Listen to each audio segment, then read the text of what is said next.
Yo, gang, what's up? It's Trollbot.exe back at it with another video in Trollbot Studios. Today, we are covering the history of Dragon Ball, Part 14. This time, we are covering Dragon Ball Z Abridged, the remastered season sets for Dragon Ball and Dragon Ball GT, aka the blue and green bricks, and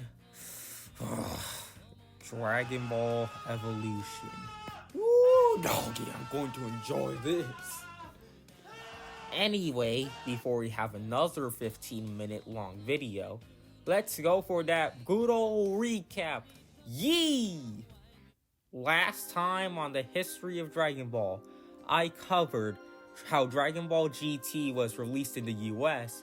It was actually released on DVD first, then on TV. I also talked about its amazing opening song.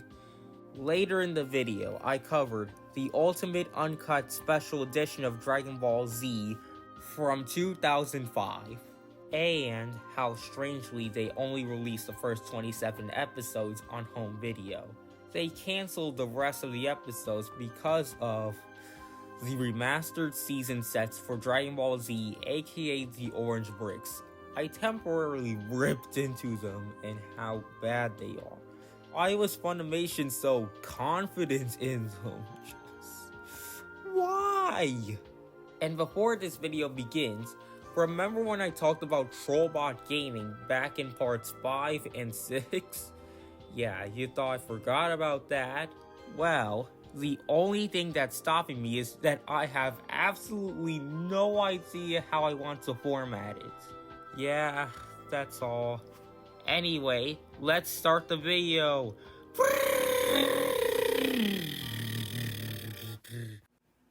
In 2008, a collective of YouTube channels called Team 4-Star decided to make a fan dub of Dragon Ball Z. It was edited so much so that at first glance I could not tell if it was just a prank or real dub. For comparison, Dragon Ball Z Kai edited the series into 167 episodes. Really 98, since Team 4-Star only dubbed it to the Cell Saga. So, while Dragon Ball Z Kai edited the Saiyan to Cell sagas into 98 episodes, Team 4-Star edited it down to 60 episodes. 67 episodes if you include 3-part episodes. They also dubbed the first 8 Dragon Ball Z movies as well. The dub ran from 2007 to 2018.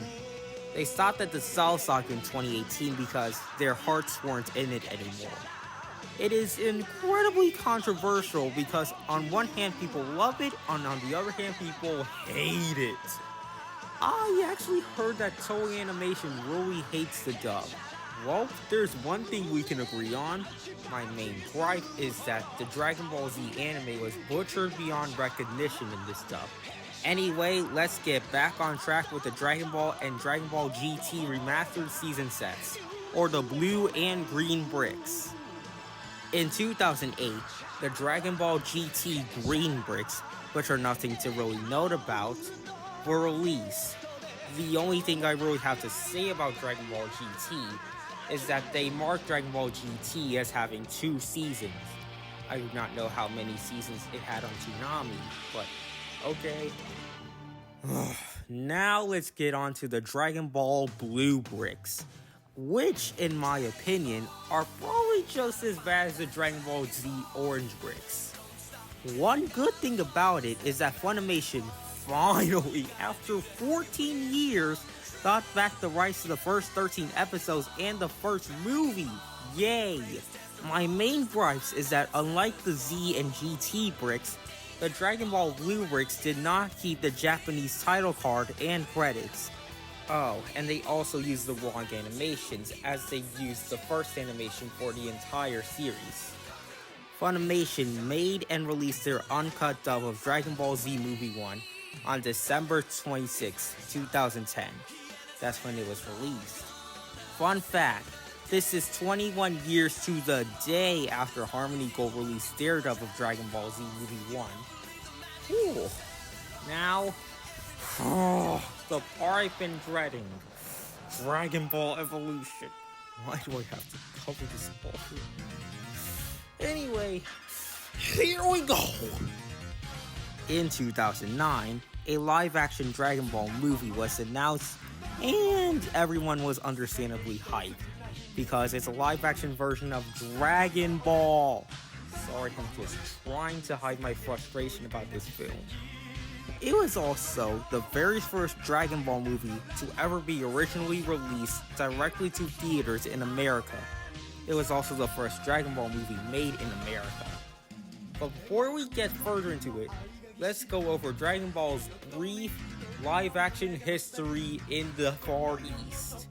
In 1990, Dragon Ball: The Magic Begins was released in China.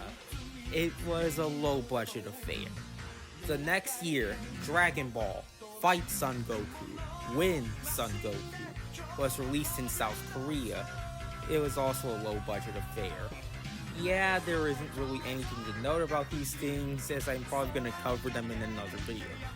Anyway, back to Dragon Ball Evolution. As fans excitedly rushed to their theaters to see Dragon Ball Evolution, and to this day, I can still see the embarrassed faces of denial upon millions of fans, casuals and purists alike. Yeah, it did that bad, and I'm 1 metric ton more. Literally nothing worked, from the pacing to the choreography to the script to the dialogue to the nothing. As a matter of fact, it stained 20th Century Fox's reputation so bad that the director actually issued an apology saying that they just needed the money. So now I can comfortably christen it and dub it as the Dragon Ball Cancer. Fun fact, my uncle, who knows absolutely nothing about Dragon Ball, saw this film and absolutely hated it. So yeah, even people who know absolutely nothing about Dragon Ball hates this film. And that's the end of the video, guys. Next time I am covering Dragon Ball Z Kai and Battle of Gods and Resurrection F. Get hype for it, and until next time, later fools!